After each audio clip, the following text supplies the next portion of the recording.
Praise the lord. దేవుని నామంలో మీ అందరికీ వందనములు చెల్లించుచున్నాను.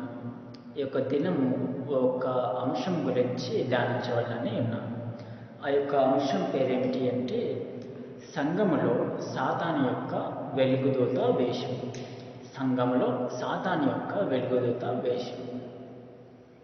అయితే సంఘములో అంటే దేవుడు ఏర్పరచుకున్న సంఘంలో కూడా సాతాను దూతలు ప్రవేశిస్తాయా, లేదా సాతాను యొక్క కుయుక్తులు, సాతాను యొక్క క్రియలు చెలరేగుతాయా అని మనం అనుకుంటూ ఉంటాం.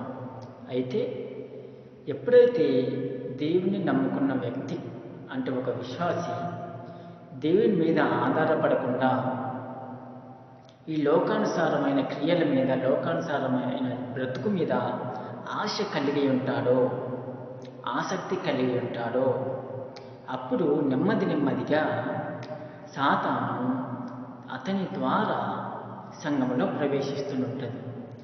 వారి ద్వారా సంఘములో తన క్రియలను చెలాయిస్తాడన్నమాట. అతనిలోకి మాత్రమే కాదు కానీ అతని ద్వారా సంఘంలోనికి ప్రవేశించనీక అది ప్రయత్నిస్తాడన్నమాట. ఏ ఒక చిన్న అవకాశం దొరికినా అది ఎంతో తెలివితో అది ఉపయోగించుకుంటుంది అన్నమాట. అయితే మనం కొన్ని అంశాలను మనం గ్రహిద్దాం. ముఖ్యంగా సాతాను ఎవరి ద్వారా సంఘంలోనికి ప్రవేశిస్తాడు? సాతాను ఎవరి ద్వారా సంఘంలోనికి ప్రవేశిస్తాడు అంటే ముఖ్యంగా దేవుని నమ్ముకొని కూడా విశ్వాసులైన వారి ద్వారా కూడా ఎలాగూ అంటే ఎప్పుడైతే వారు దేవుని మీద ఆధారపడకుండా అంటే దేవుని మీద నుంచి విశ్వాసం తొలగించుకొని దేవుని నమ్ముతున్నాం అని చెప్పినా కూడా తమ లోపల, హృదయం లోపల దేవుని మీద ఆధారపడని తత్వము ఉన్నప్పుడు అతని యొక్క మనస్సు లోక సంబంధమైన వాటి మీదకి లేదా మనుషుల మీదకి మళ్ళినప్పుడు సాతాను ఆ యొక్క అవకాశమును ఉపయోగించుకుంటాడనమాట.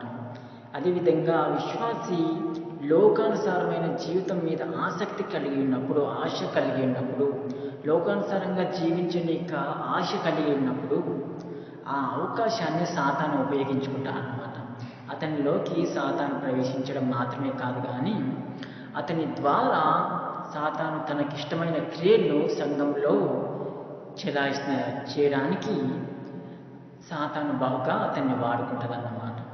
అయితే దాని యొక్క క్రియలను చాలా వరకు గ్రహించలేరు విశ్వాసులు, కానీ దాని యొక్క క్రియలను గ్రహించలేరు, దాని యొక్క కుయుక్తిని గ్రహించలేరు. అంటే సాతాను తంత్రములు విశ్వాసులు చెలరేగుచున్నా కానీ వాళ్ళు గ్రహించలేరు.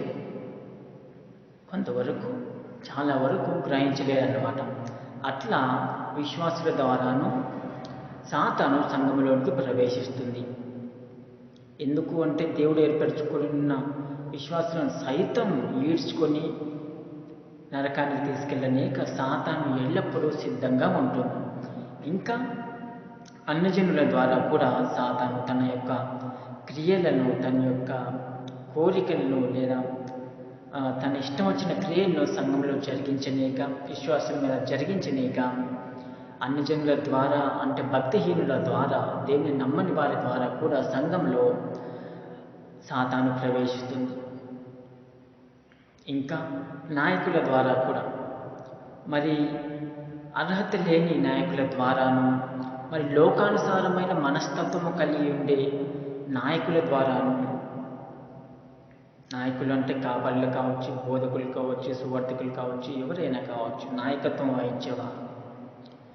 మరి లోకం మీద, లోక సంబంధమైన ఆపేక్ష అంటే అది ధనాపేక్ష కావచ్చు, పేరు ప్రఖ్యాతులు కోరిన ఆపేక్ష కావచ్చు, ఇంకా స్వార్థం కావచ్చు, అసూయలు కావచ్చు, గర్వం కావచ్చు, అబద్ధ బోధ కావచ్చు, అబద్ధ సాక్ష్యాలు కావచ్చు, వృధాతిశయం కావచ్చు, ఏదైనా ఇవన్నీ కలిగిన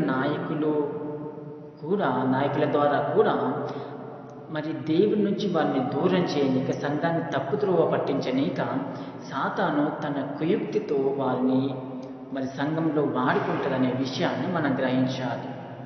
అయితే మనం ముఖ్యంగా తెలుసుకోవాల్సిన విషయం ఏమిటంటే సాతాను యొక్క తంత్రములను మనం ఎరగాలి. సంఘంలో సాతాను ఎలా వెలుగుదూత వేషం వేసుకుంటాడు, వెలుగుదూత వేషం వేసుకొని చేసే క్రియలు ఎలా ఉంటాయి అనేది మనం గ్రహించాలి. వెలుగుదూత వేషం అంటే ఏమిటి అంటే తను నిజంగానే దేవుని చిత్తానుసారంగానే లేదా దేవుని వాక్యంలో ఉన్నట్టుగానే నడుస్తున్నాము అని నమ్మిస్తాడన్నమాట. సంఘంలోని వారిని నమ్మిస్తాడు ఆ సాతాను. ఎవరి ద్వారా నమ్మిస్తాడంటే విశ్వాసుల ద్వారా నమ్మిస్తాడు, ఇంకా నాయకులు బోధకుల ద్వారా నమ్మిస్తాడు. వీరన్నిటి ద్వారా అబద్ధాన్ని కూడా నిజంగా నమ్మిస్తాడన్నమాట, అసత్యాన్ని కూడా సత్యంగా నమ్మిస్తాడన్నమాట. లోకానుసారమైన వాటిని కూడా పరిశుద్ధాత్మ కార్యములని నమ్మిస్తాడన్నమాట. లోకానుసారమైన జీవితాన్ని కూడా ఆశీర్వదింపబడిన జీవితం, దేవుని చేత ఆశీర్వదింపబడిన జీవితం అని సాతాను నమ్మిస్తాడన్నమాట. ఇవన్నీ సాతాను వెలుగుదూత వేషంలో వేసుకొని చేసే మోసకరమైన క్రియలు అన్నమాట. చూద్దాం ఎలాంటి మోసము మరి ఆ సాతాను వెలుగుదూత వేషంలో మరి చేస్తాడో, ఎలాంటి మోసాలు చేస్తాడో మనం చూద్దాం. మొదటిగా వృధాతిశయంతో కూడిన సాక్ష్యాలు. వృధాతిశయంతో కూడిన సాక్ష్యాలు ఈ దినములలో మనం సాక్ష్యాలు చెప్తుంటాం కదా సంఘములలో.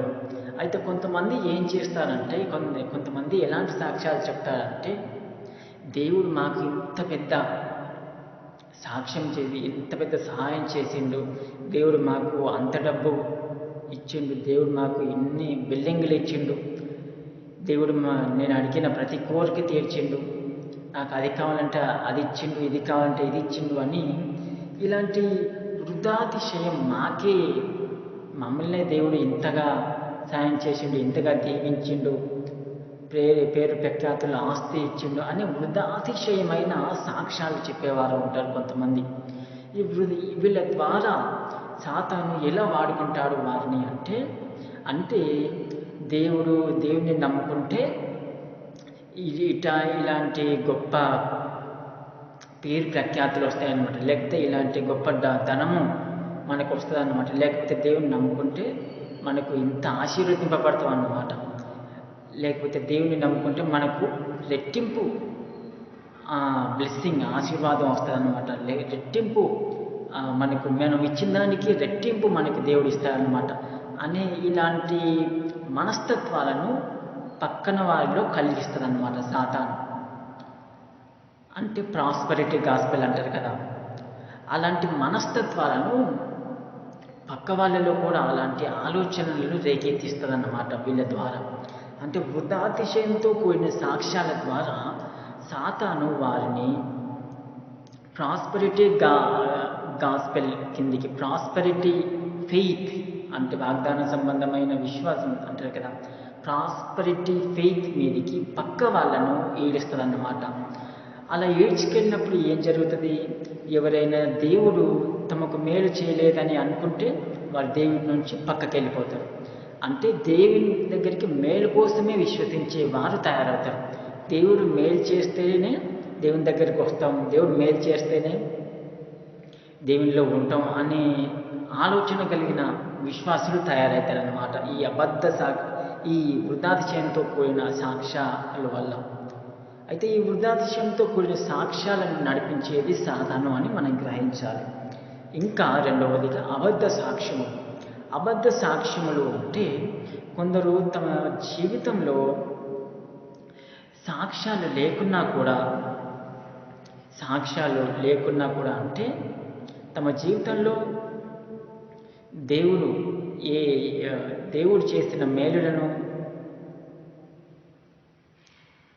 సరిగ్గా గుర్తించుకున్నా కూడా కానీ దేవుడు మాకు అది చేశాడు ఇది చేశాడు అని ఒత్తినే చెప్పుకుంటారు. అంటే దేవుడు అందరికీ మేలు చేస్తాడు, గొప్ప మేలు చేస్తాడు.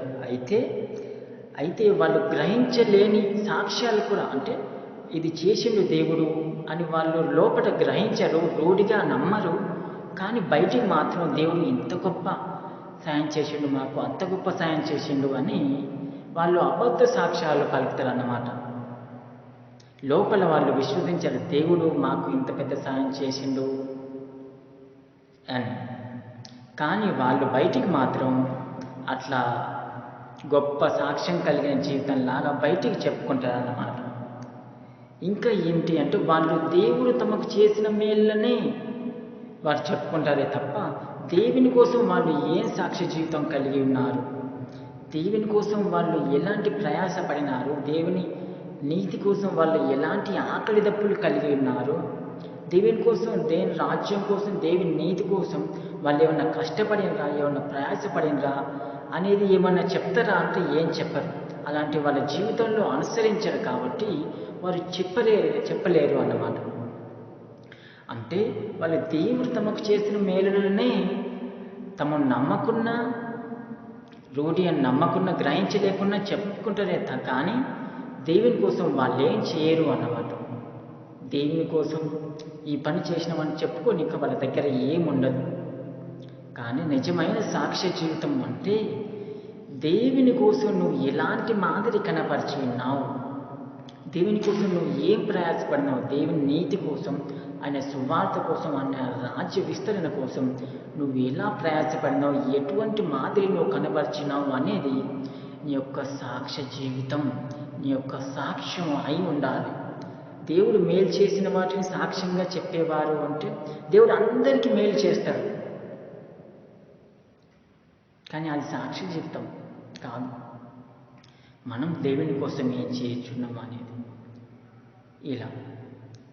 కాబట్టి మన సాక్ష్యం చెప్పేది ఎలా ఉండాలంటే మనం దేవునికి ఏం మాదిరి, దేవుని కోసం ఏం కష్టపడుచున్నాం, దేవుని కోసం మన మాదిరి ఎలాగుంది అది సాక్ష్యంగా మనం చెప్పాలి. ఇంకా అబద్ధ సాక్ష్యాలు అనేవి మనం చెప్పకూడదు అనమాట. మన జీవితంలో నెరవేరనివి, మనం నమ్మకున్న వృధాతిశయం కోసం చెప్పే సాక్ష్యాలు, మన మీద గొప్ప సాక్ష్య జీవితం కలిగి ఉన్నట్టు ఇలాంటివి చెప్పకూడదు అన్నమాట. వీరి ద్వారా కూడా సాతాను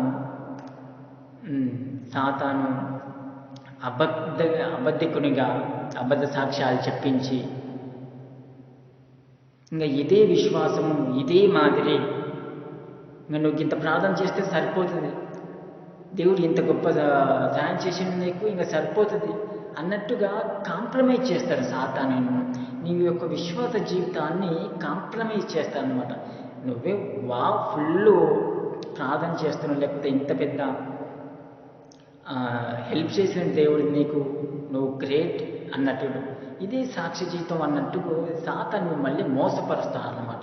కాబట్టి జాగ్రత్త కలిగి ఉందాం. ఇంకా వృధాతిశయంతో కూడిన బోధలు, ప్రసంగాలు.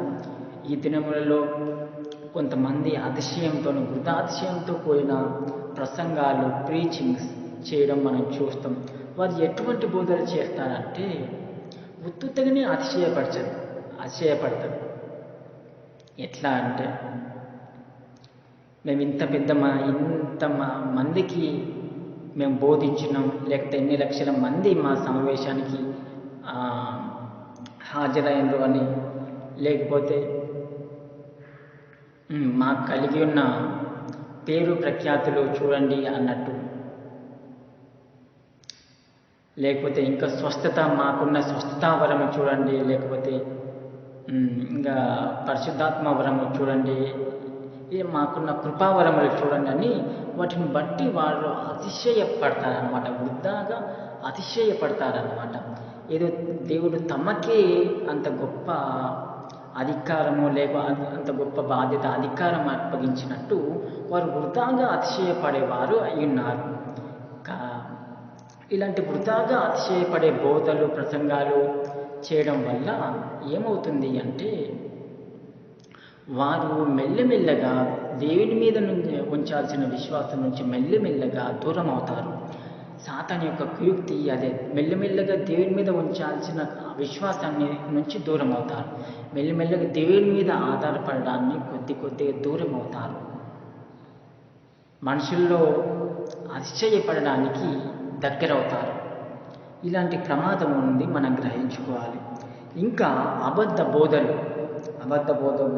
ఈ దినములలో కొంతమంది ఏం చేస్తారంటే బైబిల్లో ఉన్న సత్యాన్ని వాళ్ళకు అనుగుణంగా మార్చుకొని బోధ చేస్తుంటారు. ఇంకా వాళ్ళకు ఎట్లా అర్థమవుతే అట్లా మలచుకొని బోధలు చేస్తుంటారు, అబద్ధంగా బోధలు చేస్తారు, వాక్యాన్ని వక్రీకరించి ప్రసంగాలు చేస్తారు. అది వాళ్లకు ఉన్న జ్ఞానాన్ని బట్టి వాళ్ళు పరిశుద్ధాత్మ దేవుణ్ణి ఆధారం చేసుకోక తమ మనస్సుకు వచ్చినట్టుగా వాళ్ళు వక్రీకరించుకొని తమ మనస్సుకు అనిపించినట్టుగా వాళ్ళు అలా ప్రసంగాలు చేస్తారనమాట, అబద్ధ బోధలు. వాళ్ళు పక్కన వాళ్ళు ఏమన్నా చెప్పిన సరిచేయనిక ప్రయత్నించినా కూడా మాట్లాడినా కూడా వాళ్ళు వినిపించుకునే స్థితిలో ఉండరన్నమాట. ఎవరైతే అది కాదు ఇది అని తప్పుబట్టనిక చూస్తారో వారి మీద నిందించడం కానీ, వారిని తృణీకరించడం కానీ, వారిని వేలెత్తి చూపించడం కానీ, పక్క వారితో వారి గురించి చెడుగా చెప్పడం కానీ, చెడుగా మాట్లాడడం కానీ, చెడుగా ప్రకటించడం కానీ చేస్తుంటారు. ఈ అబద్ధ బోధకుల ద్వారా కూడా సాతాను తన యొక్క క్రియలను సంఘంలో బయలుపరుచుకుంటుంది. ఈ అబద్ధ బోధకుల ద్వారా చాలామంది యొక్క విశ్వాసాన్ని అది లాగేసుకుంటుంది, విశ్వాసాన్ని తొలగించేస్తుంది సాతాను. విశ్వాసంలో ఉన్న విశ్వాసాన్ని తొలగించేసి వారిని నిలకడగా ఉండకుండా, విశ్వాసంలో నిలకడగా స్థిరంగా ఉండకుండా వారిని కలవరపాటు చేస్తారన్నమాట, విశ్వాసుల్ని కలవరపాటు చేస్తారన్నమాట. ఈ అబద్ధ బోధలు చెప్పే వారిని కూడా నరకానికి ఈడ్చుకెళ్తుంది. ఈ బోధలు ఎవరైతే వింటుండ్రో వాళ్ళని కలవరపరుస్తుంది, విశ్వాసంలో స్థిరంగా ఉండకుండా కలవరపాటుకు గురి చేస్తారన్నమాట. ఇలా స్థిరత్వం లేని విశ్వాసంలోనికి నడిపిస్తుంది సాతాను వీరిని. కాబట్టి అబద్ధ బోధకుల విషయమై లేదా అబద్ధ బోధల విషయమై జాగ్రత్త కలిగి ఉందాం. ఏది నిజమో, ఏది సత్యమో, ఏది మేలైనదో మనం వాక్యాన్ని గ్రహించుకొని ధ్యానిస్తూ దేవుని మీద ఆధారపడి ఉన్నప్పుడు మనం సత్యాన్ని గ్రహించుకోగలుగుతాం. ఇంకా అలంకరణాపేక్ష కలిగిన విశ్వాసులు, నాయకులు. అలంకరణ ఆపేక్ష అని అనగా అది మనం చూస్తుంటాం. కొంతమంది బంగారం, వెండి, ప్రశస్తమైన నగలు పెట్టుకొని తిరగడానికి ఎక్కువ ఆపేక్ష కలిగి ఉంటారు, ఎక్కువ ఇష్టం కలిగి ఉంటారు. సంఘములలో కానీ బయట కానీ ఎక్కువ ఇలాంటి అలంకరణ నగలు కానీ, ప్రశస్తమైన బంగారు, వెండి నగలు ఇవి ధరించుకొని బయట తిరగడానికి లేదా సంఘానికి రావడానికి ఎక్కువ ఇష్టపడుతుంటారన్నమాట.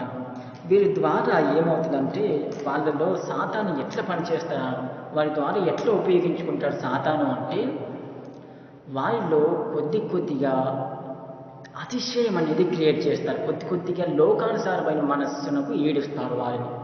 కొద్దిగా లోకం వైపు వారి యొక్క తలంపులను, వారి యొక్క హృదయాన్ని, వారి యొక్క స్టైల్స్ను లోకం వైపు ఈడ్చుకెళ్తారనమాట. మెల్లిమెల్లిగా దేవునికి దూరం చేస్తారనమాట. మెల్లిమెల్లిగా వాటి మీద ఇష్టం, లోకానుసారమైన వస్తువుల మీద, నగల మీద ఇష్టం కురిపిస్తారనమాట. మెల్లిమెల్లిగా ఇష్టాన్ని కలిగజేస్తారనమాట.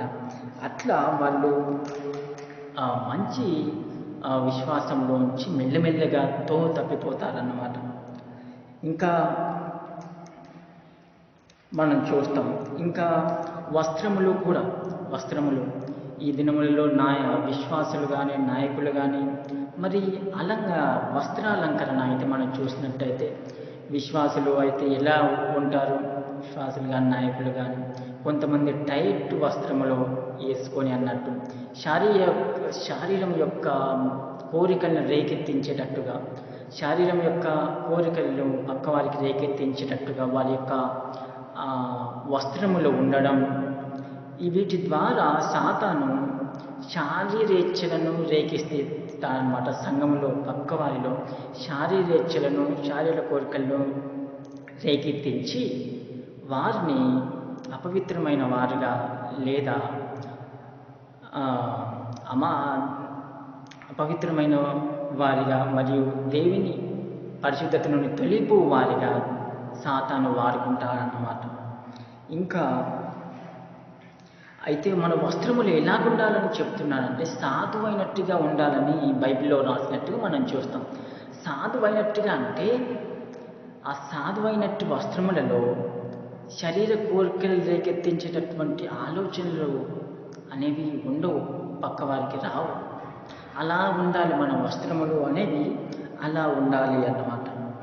ఇంకా హెయిర్ స్టైల్స్లో కూడా మనం చూస్తుంటాం. ఈ దినాలలో విశ్వాసులు కూడా డిఫరెంట్ హెయిర్ స్టైల్స్, ఏదో సినిమాల్లో ఏ హీరోనో జుట్టు మొత్తం కత్తిరించుకున్నాడని వీళ్ళు కత్తిరించుకోవడం, వాడి గుండు చేయించుకున్నాడని వీడి గుండు చేయించుకోవడం, ఇలాంటివి మనం చూస్తాం. డిఫరెంట్ హెయిర్ స్టైల్స్లో వీళ్ళు విశ్వాసులు కూడా యాక్షన్ హీరోస్ని అనుసరించి డిఫరెంట్గా స్టైల్గా హెయిర్ కట్ చేసుకోవడం అనేవి. వీళ్ళ ద్వారా కూడా సాతాను ఎలా ప్రవేశిస్తాడు, ఎట్లా ఉపయోగించుకుంటారు వీరిని అంటే, లోకానుసారమైన స్టైల్స్, లోకానుసారమైన అందం వైపు, లోకానుసారమైన ఆశల వైపు, లోకానుసారమైన సినిమాల వైపు, లోకానుసారమైన డాన్స్ వైపు వారిని రేకెత్తిస్తానమాట. వారినే కాదు, వారికి సమీపంగా ఉన్న వాళ్ళని కూడా వారి మనస్సులను రేకెత్తిస్తానమాట సాతాను. అట్లా మరి వీరిని లోకంలోనికి లాగడానికి సాతాను వాడుకుంటాడు. అలంకరణ అపేక్ష కలిగిన నాయకులైన, విశ్వాసులైన వస్త్రాలంకరణలు కావచ్చు, నగలు అలంకరణ కావచ్చు, మరి హెయిర్ స్టైల్స్, జుట్టుకు సంబంధించిన అలంకరణ కావచ్చు, ఇంకేదైనా కావచ్చు, కానీ వీళ్ళు వాటి ద్వారా సాతాను లోకానికి ఈడ్చుకెళ్తారనమాట. అట్లా తర్వాత ఇంకా కొంతమంది విశ్వాసులు లేదా నాయకులు వాళ్ళు ఎట్లా ఉంటారంటే, తమ యొక్క స్టేటస్ని చూపించుకున్న అపేక్ష కలిగి డిఫరెంట్ స్టైల్స్లో కాళ్ళలోంచి దిగడం, ఇంకా సొంత వెహికల్స్ మీద స్టైల్తో నడపడం లేదా స్టైల్గా ప్రవర్తించడం అనేది మనం చూస్తాం. అయితే నేను చెప్పేది ఏమిటంటే, ఈ కొంతమంది విశ్వాసులు కానీ సేవకులు కానీ ఎవరైనా వీళ్ళు తమ యొక్క స్టేటస్ అంటే వారి యొక్క ధనికత్వము కావచ్చు, వారి యొక్క ధనికత్వము కావచ్చు, లేదా వారి యొక్క పబ్లిసిటీ కావచ్చు, లేదా వారికి ఉన్న ఫాలోయింగ్ కావచ్చు, ఇంకా ఏదైనా కానీ వాళ్ళు తమ యొక్క స్టేటస్ని చూయించుకోనిక అపేక్ష కలిగి ఉంటారన్నమాట. తమను తాము తగ్గించుకోనిక లేదా తమను తాము తగ్గించుకోనిక, తమను తక్కువగా చూపించుకోనిక వాళ్ళు ఇష్టపడరు. కానీ అందరికీ వారి యొక్క స్టేటస్ని చూపించుకున్న అపేక్ష కలుగుతారన్నమాట. అంటే నా స్టేటస్ ఇంత అన్నట్టు, లేకపోతే నేను ఇంత పెద్ద జాబ్ చేస్తున్నాం అన్నట్టు, లేదా ఇంత పెద్ద సంఘం కలిగి ఉన్నాం అనే స్టేటస్ని నేర్పించుకోవడం కానీ, లేదా ఇంత పెద్ద నేను కృపావరంలో ఇంత పెద్ద స్వస్థతావరం, లేదా ఇంత పెద్ద విడుదల వరం కలిగి ఉన్నానన్న స్టేటస్ నిరూపించుకోవడం కావచ్చు, ఇంకా ఏ విధమైన భక్తిపరమైన స్టేటస్ కావచ్చు, లేదా లోకానుసారమైన స్టేటస్ కావచ్చు, వాటిని నిరూపించుకునేక ఆపేక్ష కలిగి ఉంటారన్నమాట. ఆపేక్ష కలిగి వాళ్ళు ప్రవర్తిస్తారన్నమాట. ఈ దినములలో నాయకులు కానీ విశ్వాసులు కానీ అలానే ఉన్నారు కొద్దిమంది. అయితే వీరి వల్ల ఏమవుతుందంటే, నిజమైన విశ్వాసంలోంచి వాళ్ళు తొలిపోయే అవకాశం ఉంటుంది. నిజమైన ప్రేమ నుంచి కూడా ఇతరులను ప్రేమించడంలో కూడా వారిలో ప్రేమ చల్లారే అవకాశం ఉంటుంది. సాతాను తన కుయుక్తుల్ని వారి ద్వారా కూడా ప్రయోగిస్తాడు అనే విషయాన్ని మనం గ్రహించుకుందాం. ఇంకేంటంటే, ఈ దినములలో కొంతమంది విశ్వాసులు కావచ్చు, నాయకులు కావచ్చు, తమ స్టేటస్ని నిరూపించుకోనిక సూట్లు కోట్లు వేసుకొని తమ స్టేటస్ని నిరూపించుకోనిక కూడా అలాంటి ఉద్దేశం కలిగి ఉండే వారు కూడా ఉంటారు. అట్లని నేను అలా ధరించడం తప్పు అని అనట్లేదు, కానీ తమ యొక్క స్టేటస్ని నిరూపించుకోనిక అలాంటి సూట్లు కోట్లు వేసుకొని మంచి అట్లా రిచ్ పీపుల్ లాగా తయారయ్యి అట్లా తమ స్టేటస్ నిరూపించుకున్న అపేక్ష కలిగి ప్రయాసపడే వారు కూడా, నాయకులు, విశ్వాసులు కూడా ఈ దినములలో ఉన్నారు. వారి వల్ల ఏంటంటే నిజమైన దేవుని మీద ఆధారపడే తత్వం అనేది విశ్వాసులలో తగ్గిపోతుంది. వారిలో తగ్గిపోతుంది, విశ్వాసుల్లో కూడా తగ్గిపోతుంది. అట్లా సాతాను తన ప్రయోగాలను నిర్వహిస్తాడన్నమాట. ఇంకా చూడండి, ఇంకా కులగజ్జి. ఈ కులగజ్జి అనేది ఈ దినములలో కూడా సంఘములలో కూడా కులగజ్జి అంటే కులమతం, కుల భేదాలు. మేము రెడ్డిలో, మేము చౌదరిలో, మీరు ఎస్సీ ఎస్టీలు లేదా మాలమాదిగలు లేదా ఓసీలు, ఇలాంటి కులగజ్జి ఉన్న విశ్వాసులు, నాయకులు ఉంటారన్నమాట.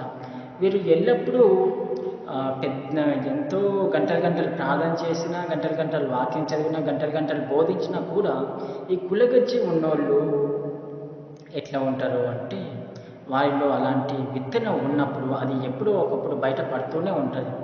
వీరి వల్ల అన్ని జనుల్లో దేవుని నామం దూషింపబడేదే కాకుండా నిజంగా వీరు దేవుణ్ణి వెంబడించలేరు అన్నమాట. నిజంగా పూర్తిగా దేవుని కోసం అన్నీ వదులుకోలేరు అన్నమాట. అంటే వీరి వల్ల పక్కన వాళ్ళు కూడా విశ్వాసంలో ఎదగలేరు, నిజంగా సమర్పించుకోలేరు దేవునికి వీటి వల్ల. ఇట్లా సాతాను ఇలాంటి కులగజ్జి, ఇలాంటి ప్రయోగాల్లో కూడా విశ్వాసుల ద్వారా, నాయకుల ద్వారా ప్రయోగించడం మనం చూస్తాం. కాబట్టి ఇలాంటి కుల భేదాలు, మత భేదాలు అనేవి కలిగి ఉండడం సరికాదు. ఇంకా నెక్స్ట్, పక్షపాతముతో కూడిన ప్రేమ ప్రవర్తన. అయితే పక్షపాతంతో కూడిన ప్రేమ ప్రవర్తన ఈ దినములలో నాయకులు కావచ్చు, ముఖ్యంగా నాయకులు, విశ్వాసులు కావచ్చు, పక్కవారిని ప్రేమించేటప్పుడు ఒకడు జాబ్ ఉన్నోడని, ఇంకోటి జాబ్ లేనోడని, ఒకడు భక్తిపరుడని, ఇంకోడు భక్తి తక్కువడని, ఒకడు పాటలు బాగా పాడతాడని, ఇంకొకడికి పాటలు రావని, ఇట్లా వారి యొక్క భక్తిని బట్టి, వారి యొక్క జాబుని బట్టి, వారి యొక్క అందాన్ని బట్టి, ఇట్లా ప్రేమించడం విషయంలో, గౌరవించడం విషయంలో పక్షపాతం ధోరణి ప్రవర్తించే నాయకులు ఈ దినములలో ఉన్నారు. నాయకులు, విశ్వాసులు కూడా ఈ దినములలో ఉన్నారు. అయితే పక్షపాతం లేని ప్రవర్తన దేవుడు పడతాడు. పక్షపాతం లేని తత్వం అంటే సమానత్వము అని అర్థం. సమానత్వంతో అందరినీ ప్రేమించాలి, గౌరవించాలి, కృతజ్ఞత చూపాలి. సమానత్వంతో ప్రేమించడం, గౌరవించడం, కృతజ్ఞత చూపడం అంటే సమానము అని కాదు, కానీ సమానత్వము అంటే ఒక స్టాండర్డ్ పే స్కేల్ ఇవ్వడం అన్నమాట. పొరుగువారితో, అందరితో ఒక స్టాండర్డ్ పే స్కేల్ అంటే సపోజ్ ఒక స్టాండర్డ్ పే స్కేల్ అంటే నన్ను ప్రేమించిన వారికి ఇంత ప్రేమ ఇవ్వాలి, నన్ను ప్రేమించని వారికి ఎంత ప్రేమ ఇవ్వాలి, నన్ను ఎక్కువ ప్రేమించే వారికి ఎంత ప్రేమ ఇవ్వాలి, అంతకంటే ఎక్కువ ప్రేమించే వారికి ఎంత ప్రేమ ఇవ్వాలి, నన్ను గౌరవించే వారికి ఎంత ప్రేమ ఇవ్వాలి, నన్ను గౌరవించే వారికి ఎంత గౌరవం ఇవ్వాలి, ఇంకా ఎక్కువ సమ్మానించే వారికి ఎంత సమ్మానం ఇవ్వాలి అని ఒక స్టాండర్డ్ పే స్కేల్ అనేది ఉండాలన్నమాట. అంటే ఒక కొలబద్ధత అనేది ఉండాలి. అయితే ఆ కొలబద్ధతలో న్యాయం అనేది కంపల్సరీ ఉండాలి. న్యాయంగా కులబద్ధత అనేది కంపల్సరీ ఉండాలి. న్యాయంగా కులబద్ధత లేనిది పక్షపాతం అవుతుంది. న్యాయంగా కులబద్ధత ఉన్నది అది సమానత్వము అని అర్థం. న్యాయంగా కులబద్ధత అనేది అది సమానం కాదు, కానీ సమానత్వము అని అనిపించుకుంటుంది అన్నమాట. అయితే మీరు న్యాయం జరిగించి, పొరుగువారికి న్యాయం జరిగించి మీరు కృప చూపవచ్చు, కానీ ప్రతి ఒక్కరి పట్ల మీరు న్యాయంగా ప్రవర్తించాలి. మొదటిది, ప్రతి ఒక్కరి పట్ల మీరు న్యాయంగా ప్రవర్తించాలి. దాని న్యాయం తర్వాతనే కృప చూపడం. న్యాయము జరిగించండి, ఒకరికి అన్యాయం చేసి ఇంకొకరికి కృప చూపించడం అది తప్పు. వారికి అన్యాయం చేసి ఇంకొకరికి కృప చూపించడం అది తప్పు. కాబట్టి ముందు అందరి ఎడల న్యాయం అనేది ఒకటి జరిగించాలి, తర్వాత కృప అనేది జరిగించాలి. ఒక స్టాండర్డ్ పే స్కేల్ అనేది ఉండాలి అన్నమాట. అదే సమానత్వం. అది ఈ దినముల్లో కరువైనట్టుగా మనం చూస్తాం. అది మరి పక్షపాతం లేని ప్రవర్తన, సమానత్వంతో కూడిన ప్రవర్తన మనం కలిగి ఉందాం. ఇంకా ఇంకా ఎటువంటి వెలుగుదూత వేషం సాతాను వేసుకుంటుంది అంటే అసూయలు, ఇంకా వేషధారణ, అహంకారం, గర్వం, ఇలాంటి శారీరక క్రియలు, అసూయలు. ఒకడు ఎదుగుతుంటే సంఘంలో ఒకడు ఎదుగుతుంటే అసూయ కలుగుతుంది. ఒకడు గొప్పగా పాటలు పాడితే మనం పాడతలేము, వాడే పాడుతున్నట్టు అసూయ. వాడు గొప్పగా భక్తిలో ఎదిగితే మనకు అసూయ. ఒకడు ఎదుగుతుంటే భక్తిపరంగాను, ఆస్తిపరంగాను, జాబపరంగాను మనకు ఒక అసూయ అన్నట్టు. ఇలాంటి అసూయల ద్వారా కూడా సాతాను తన కుయుక్తిని, తన యొక్క క్రియలను జరిగిస్తారనమాట. పక్కవారికి ఏదో కేర్ చేయనీక ప్రయత్నిస్తారనమాట. ఇంకా వేషధారణ. ఈ వేషధారణ అంటే లోపల ప్రేమ లేకుండా కానీ బయటికి గొప్పగా భక్తి కనపరుస్తారు అన్నమాట. గొప్పగా ప్రేమ కనపరుస్తారు. ఇంకా ఏదైనా లోపల ఒకటి ఉంటుంది, బయట ఒకటి మాట్లాడతారు, ఒకటి చేస్తారన్నమాట. అంటే వేషధారణ అనేది ఒక కపటమైన జీవితం అన్నమాట. అది అక్రమం. ఇలాంటి వేషధారణ కూడా బాగా ఉపయోగించుకుంటారు సాతాను. సంఘముల్లో, నాయకుల్లో కానీ, విశ్వాసుల్లో కానీ బాగా వేషధారణను ఎక్కువ సాతాను ఉపయోగించుకుంటారు. ఈ వేషధారణ వల్ల ఏమవుతుందంటే వారు ఏం లేకున్నా కూడా తమ గొప్ప చేసుకుంటారు. తమ దగ్గర ఏం లేకున్నా కూడా వారిని గొప్ప చేసుకుంటారు, గొప్పగా చెప్పుకుంటారు. లోపల ఈర్ష్య, ద్వేషాలు, అసూయ కూడా పైకి మంచిగా ప్రేమ కలిగిన వాళ్ళలాగా, పెద్ద భక్తి కలిగిన వాళ్ళలాగా వాళ్ళు ప్రవర్తించడం మనం చూస్తాం. ఇంకా అహంకారం, గర్వం, నీకంటే నేనే ఎక్కువ అన్నట్టు. భక్తిలో కానీ, దేంట్లో కానీ నీకంటే నేనే అన్నట్టు. ఇలాంటి అహంకారం, గర్వం, నాకే ఎక్కువ ప్రవర్తనలు ఉన్నాయి, లేదా నాకే పరిశుద్ధాత్మ, లేదా నేనే ఎక్కువ భక్తి గలవాన్ని, నువ్వు చెప్తే నేను ఎందుకు వింటా అని ఇలాంటి తత్వాలు, అహంకారం, గర్వము, వృధాతిశయములు అనేవి, వీటి ద్వారా సంఘంలో గొడవలు, కలహములు, భేదములు కలిగజేస్తుంది అన్నమాట సాతాను. కాబట్టి మనం జాగ్రత్త కలిగి ఉందాం అన్నమాట. ఇంకా వాక్యం అంటే నిర్లక్ష్యం చేసే ఈ సేవకులు కానీ, విశ్వాసులను కానీ ఈ దినం మనం చూస్తున్నాం.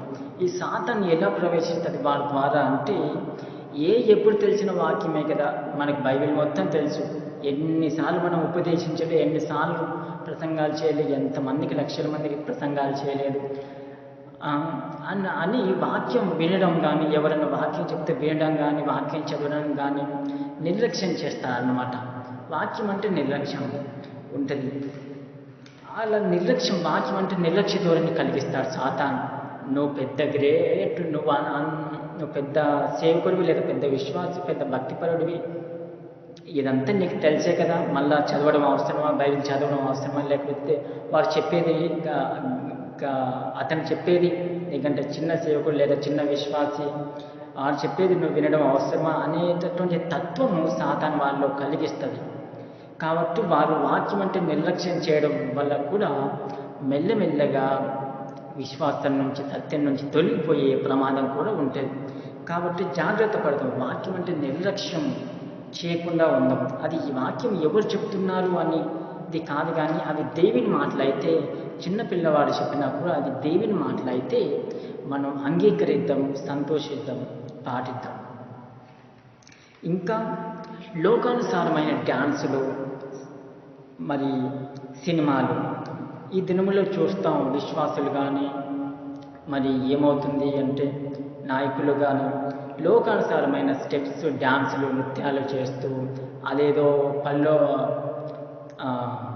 దేవుని యందు సంతోషించడం అని తమ గురించి గొప్పగా చెప్పుకుంటూ అలాంటి నృత్యాలు, డ్యాన్సులు చేయడం మనం చూస్తామన్నమాట. వీరి ద్వారా కూడా సాతాను తన యొక్క క్రియలను, తన యొక్క లోకాన్ని సంఘములో ప్రవేశపెడుతుంది. లోక సంబంధమైన క్రియలను, లోక సంబంధమైన సినిమాలు, డ్యాన్సులను సంఘంలో ప్రవేశపెడుతుంది అన్నమాట. అట్లా సంఘాన్ని కూడా లోకంలాగా మార్చేస్తుంది సాతాను.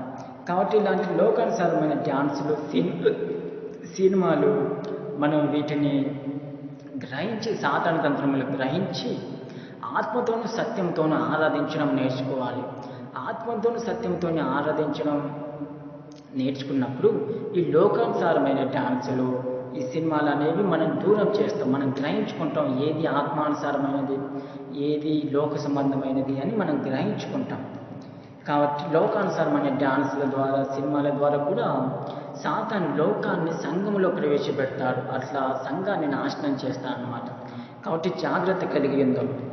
ఇంకా లోకానుసారమైన క్రిస్టియన్ పాటలు, క్రిస్టియన్ మ్యూజిక్, ఈ దినములలో కూడా కొన్ని క్రిస్టియన్ పాటలు, కొన్ని క్రిస్టియన్ మ్యూజికర్స్ కూడా, మ్యూజిక్ కంపోజర్స్ కూడా ఎలా జరుగుతున్నాయి అంటే, ఈ క్రిస్టియన్ పాటలు, లోకానుసారమైన క్రిస్టియన్ పాటలు అంటే ఇవి క్రిస్టియన్ సాంగ్స్ లాగానే ఉంటాయి.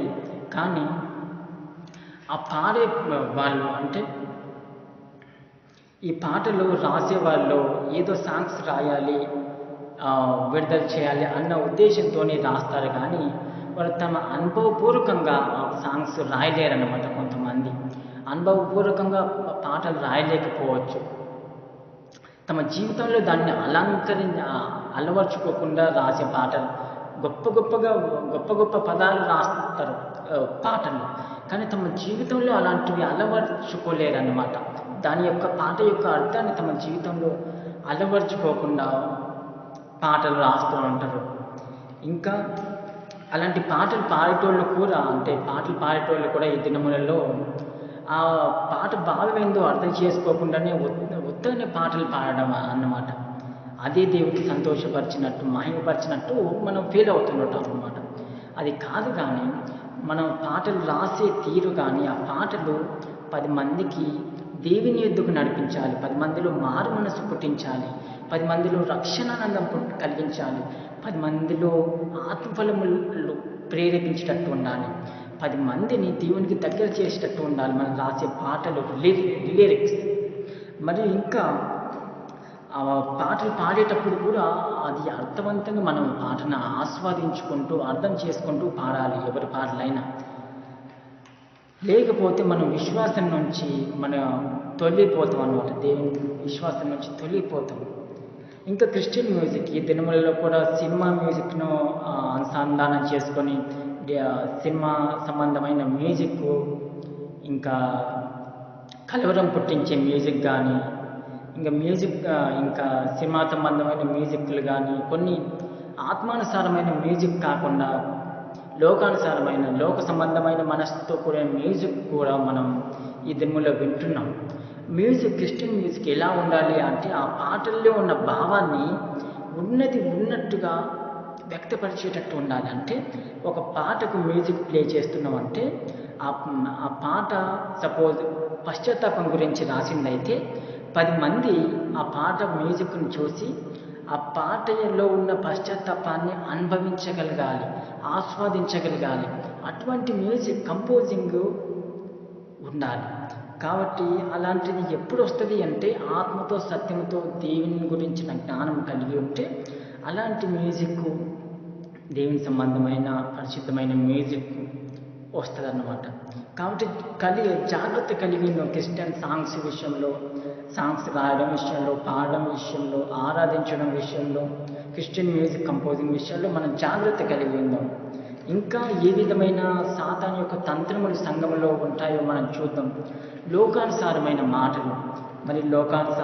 మాటలు ఈ దినముల్లో విశ్వాసులు కూడా యూట్యూబ్లో బహుఘోరంగా, నాయకులు, విశ్వాసులు కూడా వారి కామెంట్స్ చూస్తే వీరికంటే లోకస్తులే నయం అన్నట్టు కూడా తీరుగా ఉంటుంది. వారు మాట్లాడే మాటలు, బూత్ మాటలు కానీ, ఇంకా డబుల్ మీనింగ్తో, అంటే రెండర్థాలతో కూడిన మాటలు, బూత్ మాటలు కానీ, ఇలాంటి కామెంట్స్ చేయడం. అదే కాకుండా థంబ్నెయిల్స్, యూట్యూబ్లో ఏదన్నా వీడియోకి థంబ్నెయిల్స్లో కూడా ద్వ్యర్థాలు వచ్చే పదాలు వాడడం, ఇలాంటి ఘోరమైన రీతిలో క్రిస్టియానిటీ దినములలో లోకంలో కలిసిపోతుంది అన్నమాట. లోక సంబంధమైన మాటల్లో, లోక సంబంధమైన ఆలోచనలో కలిసిపోతుంది. కాబట్టి జాగ్రత్త పడదాం. వీటి ద్వారా సాతాను మనల్ని లోక సంబంధమైన వ్యక్తుల్లాగా, సత్యాన్ని ఎరిగినా కూడా దాన్ని అనుభవించలేని క్రిస్టియన్ లాగా లోకస్తుల్లాగా మార్చేస్తుంది సాతాను. కాబట్టి జాగ్రత్త కలిగి ఉందాం. లోకానుసారమైన మాటలు మనం ఆ, విసర్జిద్దాం. ఇంకా ఏ విధంగా సాతాను తన యొక్క తంత్రములను సంఘంలోనూ జరిగిస్తుంది అంటే క్షమించలేని తత్వం వల్ల నాయకులు కానీ సేవకులు కానీ పొరుగు వారిని క్షమించలేని తత్వం వల్ల వాళ్ళు నిజంగా దేవుని ప్రేమించలేరు. నిజంగా దేవుని యొక్క త్యాగాన్ని అర్థం చేసుకోలేరు. అర్థం చేసుకున్నను కూడా తమ జీవితంలో అలవర్చుకోలేరు. పక్కన వాళ్ళని క్షమిస్తలేరు. కాబట్టి వాళ్ళ జీవితంలో సత్యం అనేది అనుభవ జ్ఞానంతో లేకయే ఉన్నది. అలా వాళ్ళు సత్యం నుంచి నామమాత్రపు అన్న క్రిస్టియన్స్ అన్నట్టు అంటే సత్యాన్ని అనుసరించలేని వారుగా ఉంటారు. విశ్వాసం నుంచి తొలిపోయి ఉంటారు. కాబట్టి జాగ్రత్త కలిగి ఉందాం. క్షమించలేని తత్వాన్ని వదిలేద్దాం. అందరినీ అన్ని వేళలా క్షమిద్దాం. మన మనస్సును కట్టడిపరుచుకుందాం. మన హృదయాన్ని తగ్గించుకుందాం. ఓపిక కలిగి ఉందాం. సహనం కలిగి ఉందాం. క్షమిద్దాం. ఇంకా ఈ దినములలో విమర్శించడము, ఎగతాళి చేయడము, నవ్వుకోవడాలు, అపహసించడాలు ఎక్కువ అవుతున్నది. నాయకుల మీద నాయకులు కానీ, సంఘాల మీద సంఘాలు కానీ, విశ్వాసుల మీద విశ్వాసులు కానీ ఒకరినొకరు విమర్శించుకోవడం, ఎగతాళి చేయడము, నవ్వుకోవడము ఇలాంటివన్నీ జరగడం వల్ల ఎంతో క్రిస్టియానిటీ అంటేనే విసుగు అనేది లోక తీరుగా అయిపోతుందన్నమాట. కాబట్టి ఒకరి మీద ఒకరు విమర్శించుకోకుండా సహింపు కలిగి ఉందాం. క్షమిద్దాం. ఒకరినొకరు క్షమిద్దాం. ఒకరు తగ్గించుకుందాం. ఒకరిని ఒకరు ఘనంగా ఎంచుకుందాము. ఒకరిని పక్కవారిని ప్రేమిద్దాం. వారి క్రియలను బట్టి వాళ్ళు ఎగతాళి చేయడం, నవ్వుకోవడం కాదు, కానీ ప్రేమతో సాత్వికంతో వారిని సరిచేయడానికి ప్రయత్నిద్దాం. కలిగి ఉందాం. ఈ లోకానుసారమైన క్రియలు, క్షమించలేని తత్వం, విమర్శించడం ఇలాంటివి కలిగి ఉండకుండా మనం జాగ్రత్త పడదాం. కాబట్టి ఈ కొన్ని విషయాలు ఈ దినము చెప్పి ఉన్నాను.